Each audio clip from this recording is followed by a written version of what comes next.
새벽마다 여러분들에게 나누어 드린 대름절 묵상집을 한 장씩 이렇게 나누고 있는데요. 올해 그 묵상집이 참 잘 되었다 이런 생각이 들어서 이 대림절 기간 한 달 동안 새벽마다 묵상한 것 나누는 그 하루 것을 여러분들과 함께 더 말씀을 준비해서 나누는 그런 한 달을 보내려고 합니다.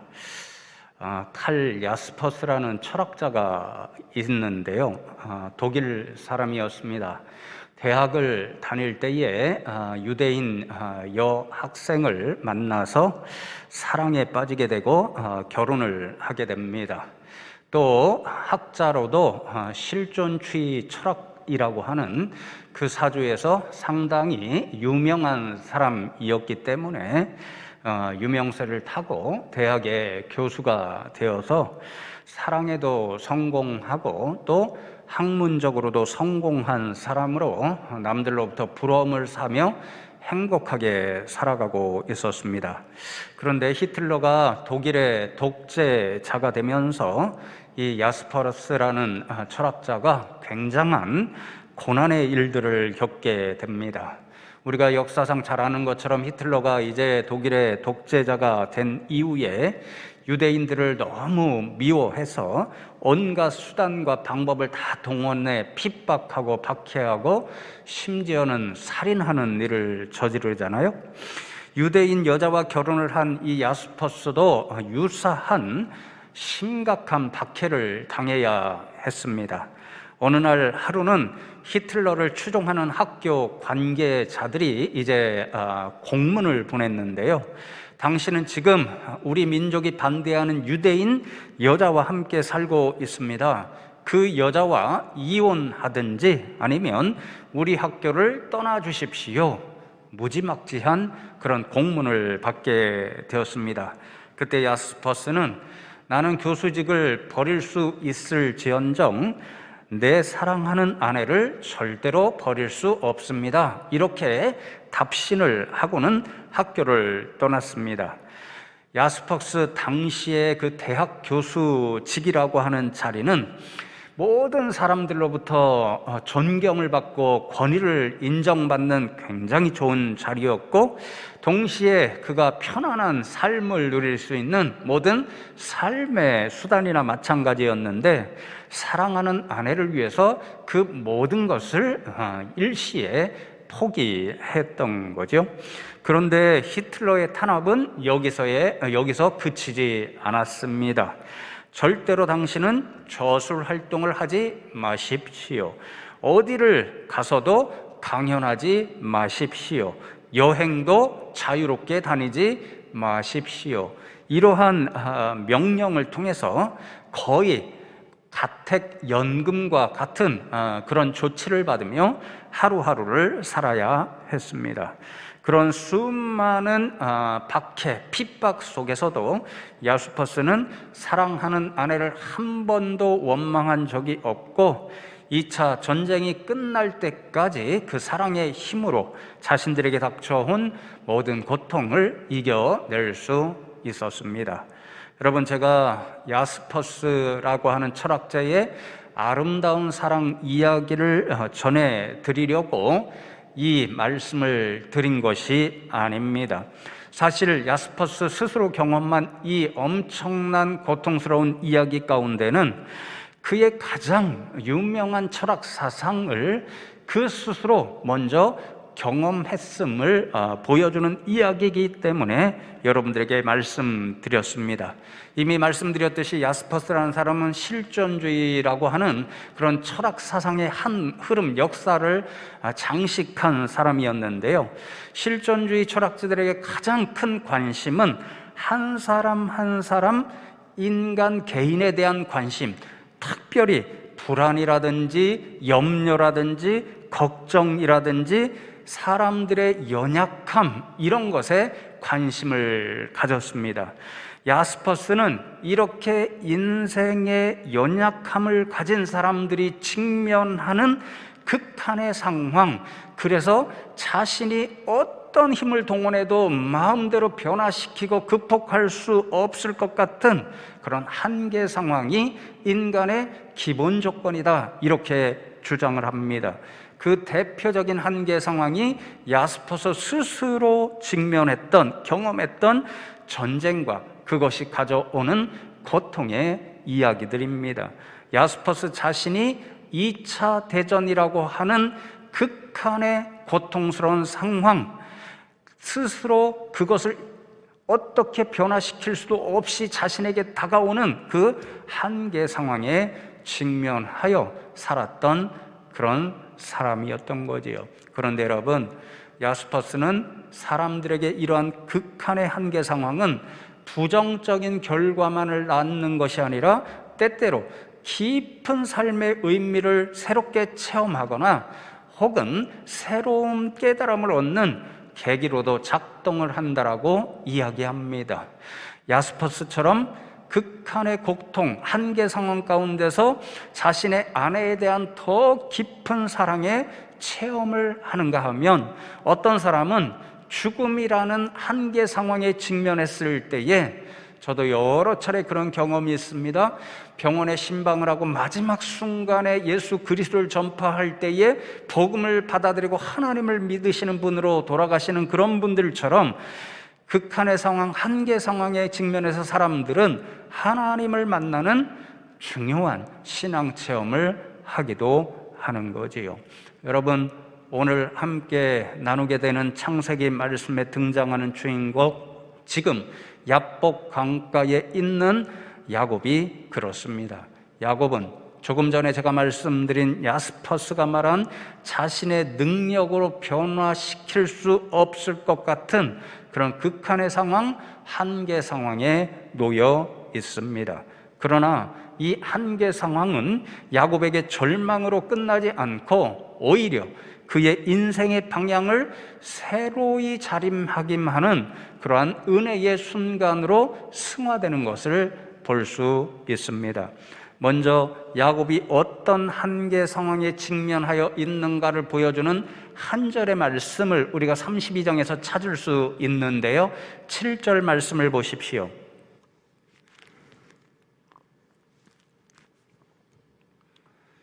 야곱이 심히 두렵고 답답하여 자기와 함께한 동행자와 양과 소와 낙타를 두 떼로 나누고 라고 말씀합니다.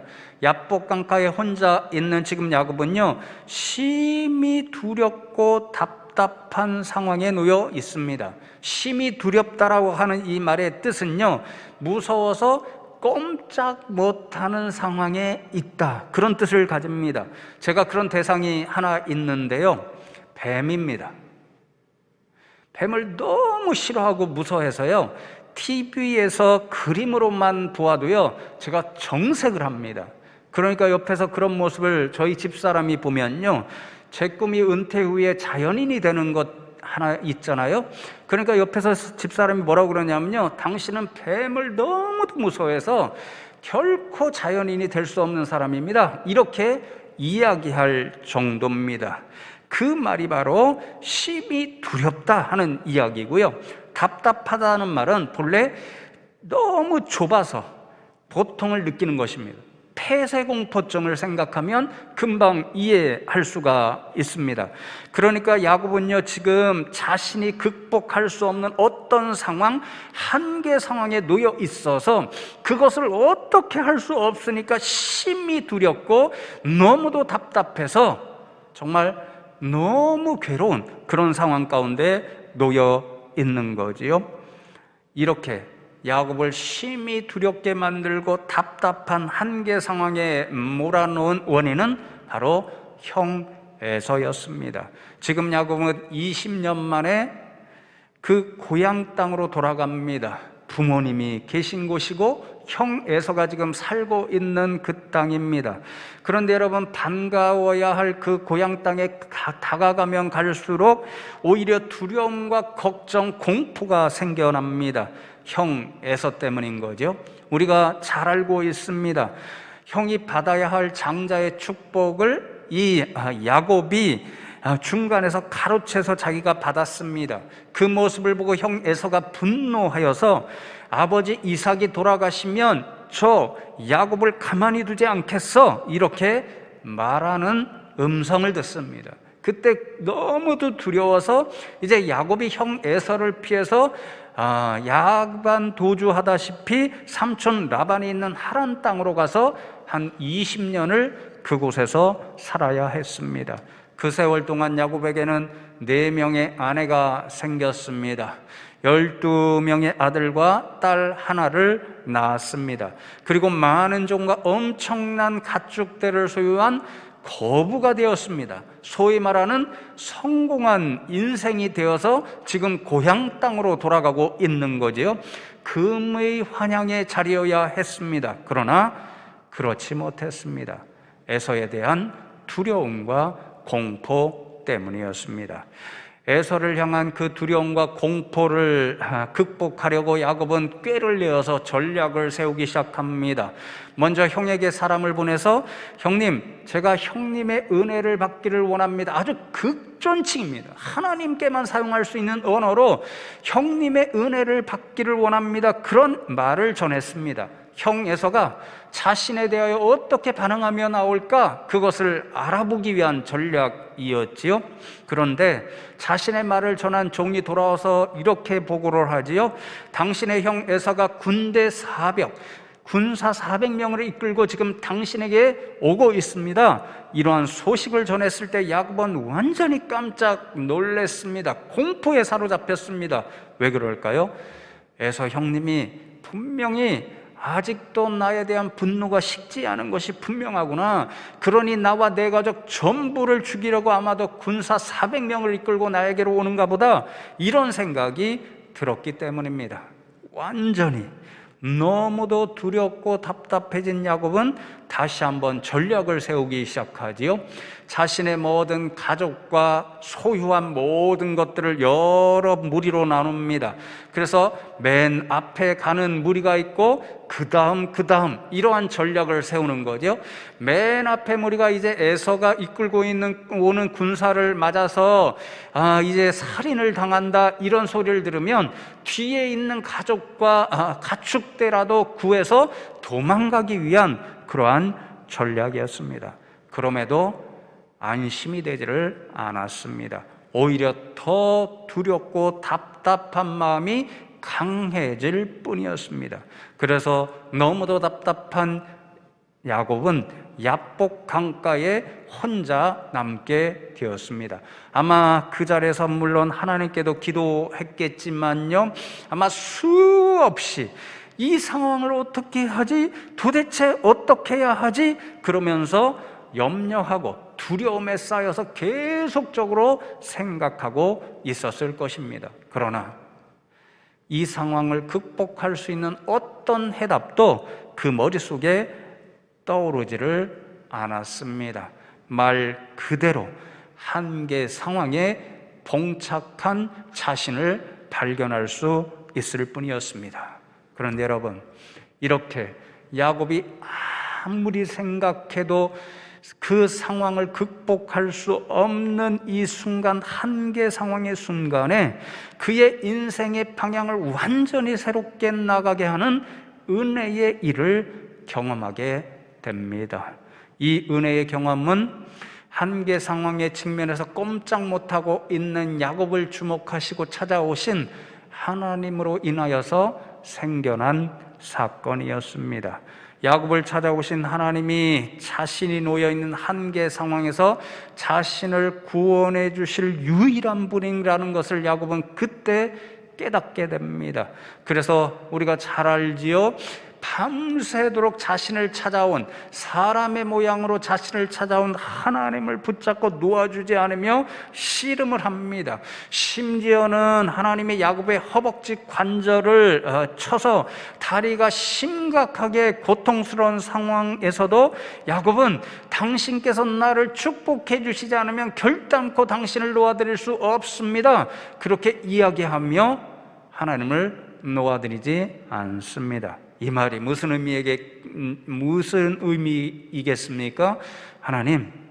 하나님께서 나를 내가 어찌할 수 없는 이 상황에서, 이 한계 상황에 직면해 있는 저를 구원해 주시지 않으면 결단코 저는 하나님을 놓아드릴 수 없습니다. 이러한 자신의 상황에 대한 고백이었습니다. 그리고는 이제 27절과 28절 오늘 읽은 말씀에 보면 하나님과 야곱 사이의 대화가 이렇게 이어지지요.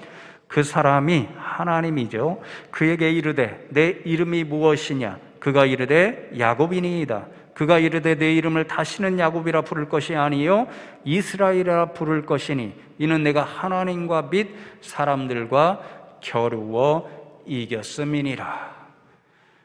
하나님은 야곱에게 내 이름이 무엇이냐? 그렇게 물으셨습니다. 성경에서 이름이 무엇이냐? 이 물음은요, 너는 어떤 사람, 어떤 존재냐? 이 물음과 동일합니다. 그래서 여러분들에게 나눠드린 대림절 묵상집 18쪽에 보시면 너의 이름이 무엇이냐는 이 물음은 하나님의 물음이지만 그러나 그것은 또한 인간 자신의 물음이기도 합니다.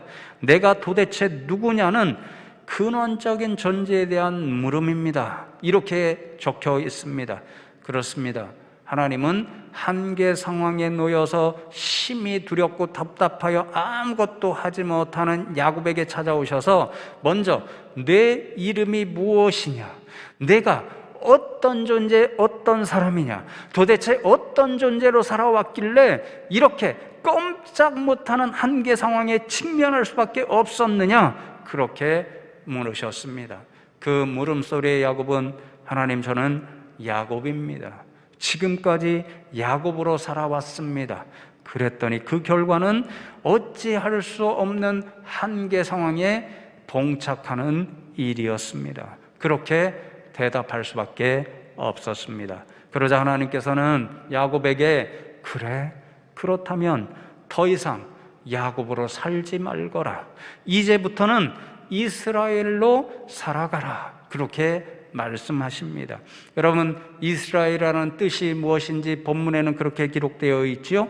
하나님과 겨루어 이겼다, 이런 의미를 가지고 있습니다. 그런데 그 근본적인 의미를 다시 풀었으면요, 하나님께서 다스려 주시기를, 이런 뜻을 가지고 있습니다. 그러니까 하나님의 말씀은요, 너를 한계 상황으로 몰아놓은 야곱으로 더 이상 살지 말고 하나님의 다스리심을 받는 이스라엘로 살아가라. 한계 상황에 직면할 수밖에 없는 야곱이라는 존재에서 하나님을 인생의 주인으로 모시고 사는 이스라엘이라고 하는 새로운 존재로 살아가라 하는 말씀이셨습니다. 여러분, 그렇다면 야곱이 스스로 고백하고 있는 야곱이라는 인생의 모습, 하나님이 떠나기를 원하시는 야곱이라는 존재, 한계 상황으로 그를 몰아넣을 수밖에 없는 야곱의 삶은 지금까지 어떠했나요? 우리가 잘 아는 것처럼 야곱이라는 이름의 원 의미는 발 뒤꿈치를 잡다, 이런 뜻을 가지고 있습니다. 야곱이 태어날 때부터 쌍둥이 형 에서의 발 뒤꿈치를 잡았기 때문에 그 상황에서 붙여진 이름이죠. 그런데 여러분, 그의 인생, 야곱이라는 인생, 그 이름을 가지고 살아가온 인생의 모습이 어떠했는가를 단편적으로 보여주는 말씀이 창세기 27장 35절로 36절의 전반절에 이렇게 기록되어 있습니다. 이삭이 이르되 내 아우가 와서 속여 내 복을 빼앗았도다. 에서가 이르되 그의 이름을 야곱이라 함이 합당하지 아니하나이까? 그가 나를 속임이 이것이 두 번째니이다. 전에는 나의 장자의 명분을 빼앗고 이제는 내 복을 빼앗았나이다. 야곱이 아버지 이삭을 속이고 형 에서가 받아야 할 축복을 대신 받았을 때 아버지 이삭과 형 에서가 주고받은 대화입니다.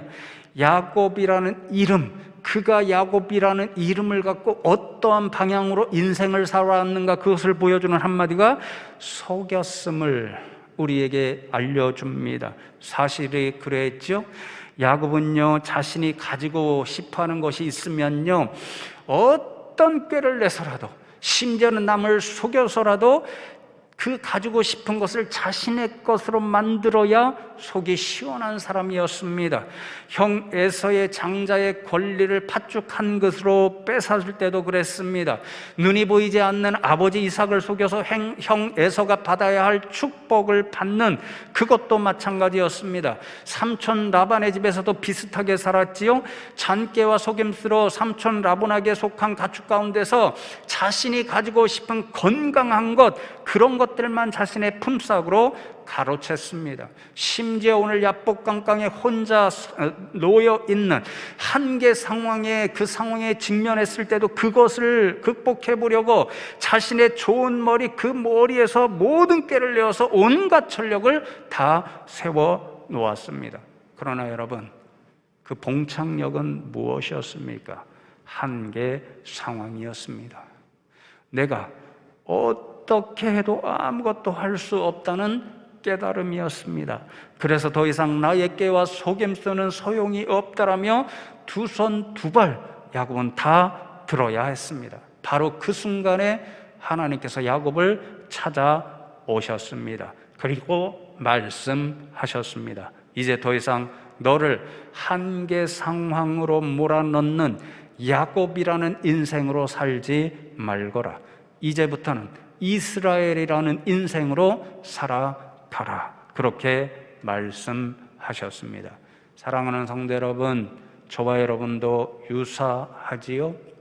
입으로는 하나님을 믿고 의지한다고 하면서도 우리는 수없이 인생 가운데서 야곱의 모습으로 살아가는 우리 자신을 발견합니다.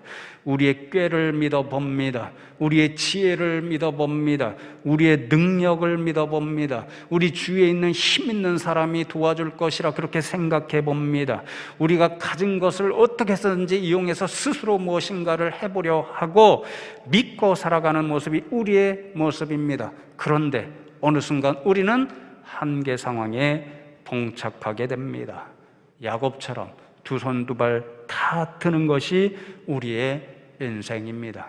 그러니 여러분, 우리도 야곱처럼 하나님의 말씀을 받아서 더 이상 야곱으로 우리의 인생을 사는 것이 아니라 하나님 말씀하시는 대로 이스라엘로 살아가야 합니다.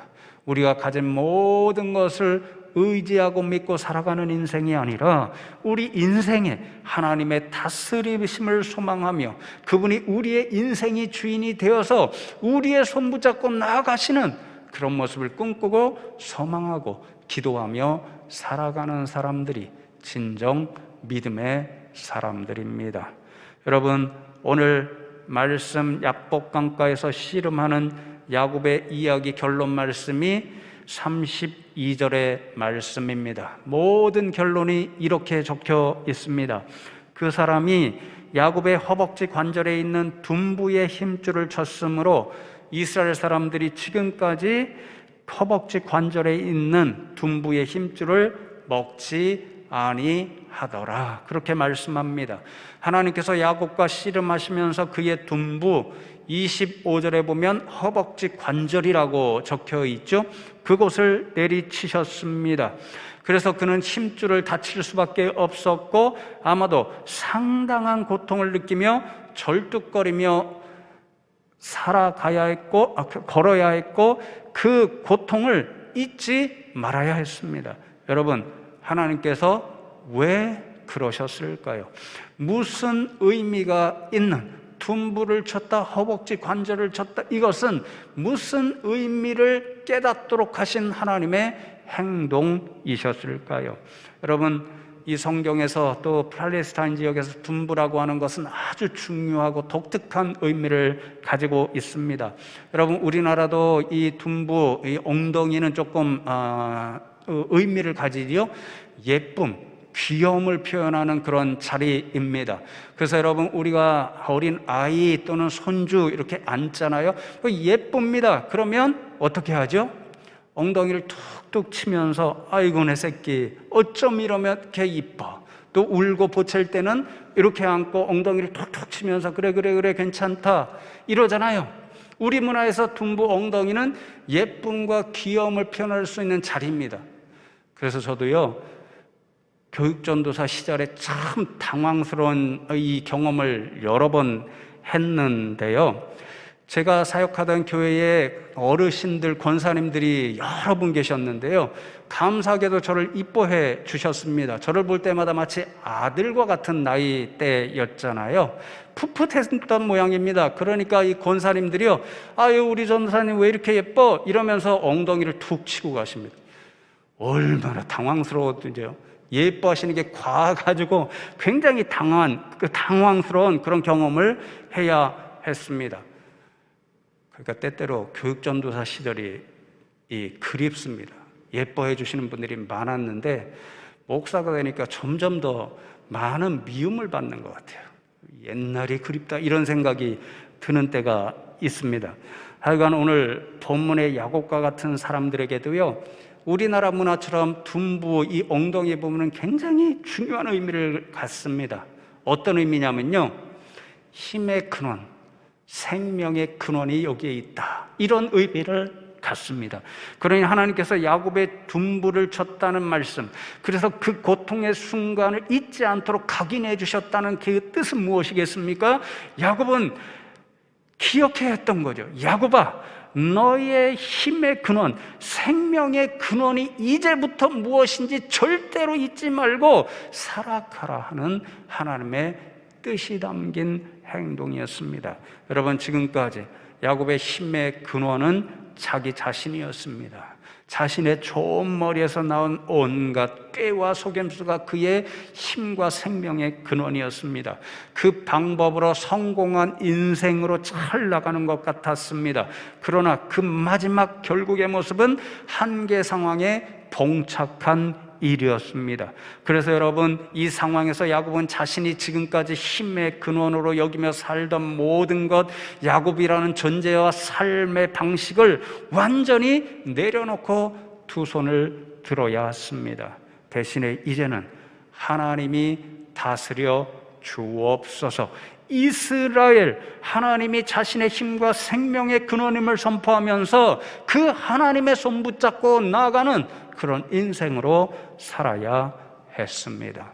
여러분, 그래서 묵상직 19쪽을 보시면요, 이제 야곱은 남의 발 뒤꿈치를 움켜쥐는 야곱이 아니라 너무도 시기하고 질투해서 남의 발 뒤꿈치를 잡고 자신이 잡으려고 움켜쥐고 싶던 것은 자신의 꾀와 속임수까지도 동원해서 움켜쥐어야 했던 야곱이 아니라 하나님을 붙잡고 살아가는 인생, 아니, 하나님께서 든든히 붙잡아 주시는 이스라엘, 그런 모습으로 살아가야 했습니다. 여러분, 이렇게 야곱이 아니라 이스라엘로 에서를 향하여 나갔을 때 그로 하여금 심히 두렵고 답답하게 만든 한계 상황에서 그를 향하여 나갔을 때 어떤 일이 일어났을까요? 33장 18절로 20절 말씀을 보면 이렇게 기록합니다. 야곱이 밧단 아람에서부터 평안히 가나안 땅 세겜 성읍에 이르러 그 성읍 앞에 장막을 치고 그가 장막을 친 밭을 세겜의 아버지 하물의 아들들의 손에서 베크시타에 샀으며 거기에 제단을 쌓고 그 이름을 엘로헤 이스라엘이라 불렀더라, 그렇게 말씀합니다. 에서를 만난 이후에 야곱이 바로 어떤 상황으로 나아갔는가, 그것을 보여줍니다. 야곱의 이름으로 에서에게 다가갔을 때 그에게 찾아온 것은 심히 두렵고 답답한 한계 상황이었습니다. 그러나 이제 하나님이 주신 이름 이스라엘의 이름으로 그에게 갔더니 평안이 찾아왔습니다.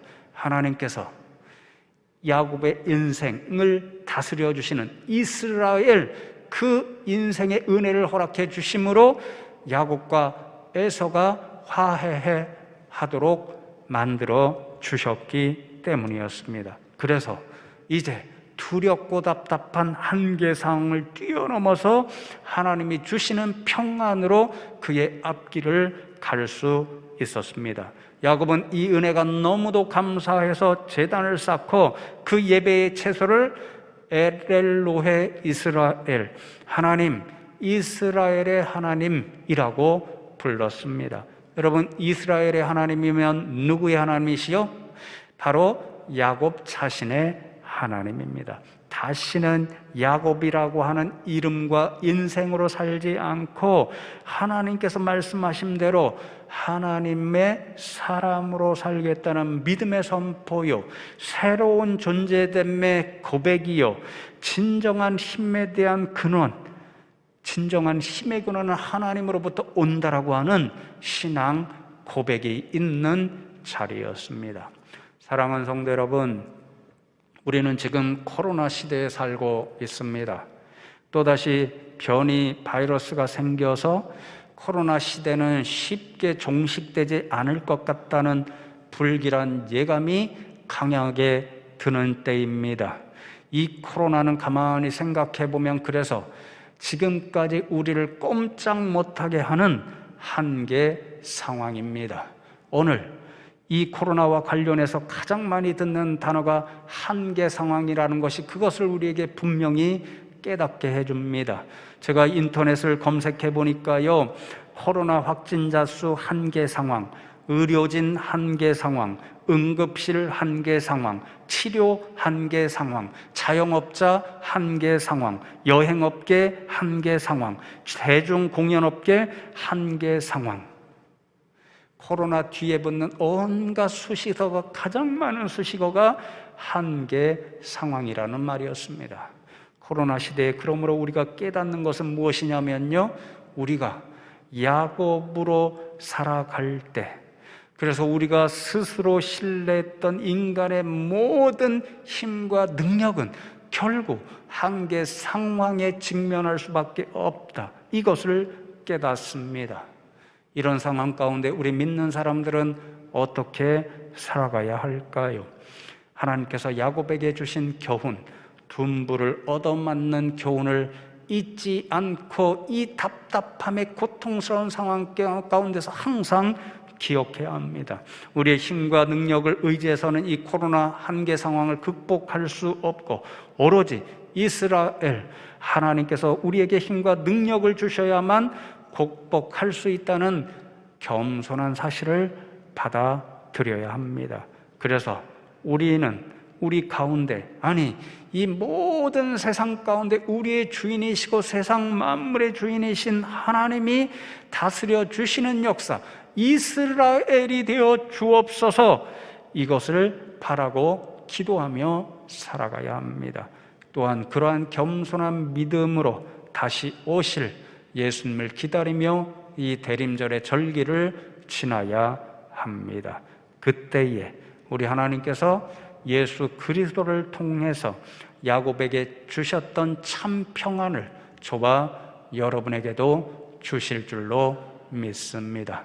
저와 여러분 다시 한번 이 코로나 한계 상황에서 야곱이 아니라 이스라엘로 살아가시는 그런 은혜의 일, 새로운 존재됨으로 나아가서 하나님께서 주시는 평안을 맛볼 수 있는 저와 여러분 다 되시기를 주님의 이름으로 축복합니다.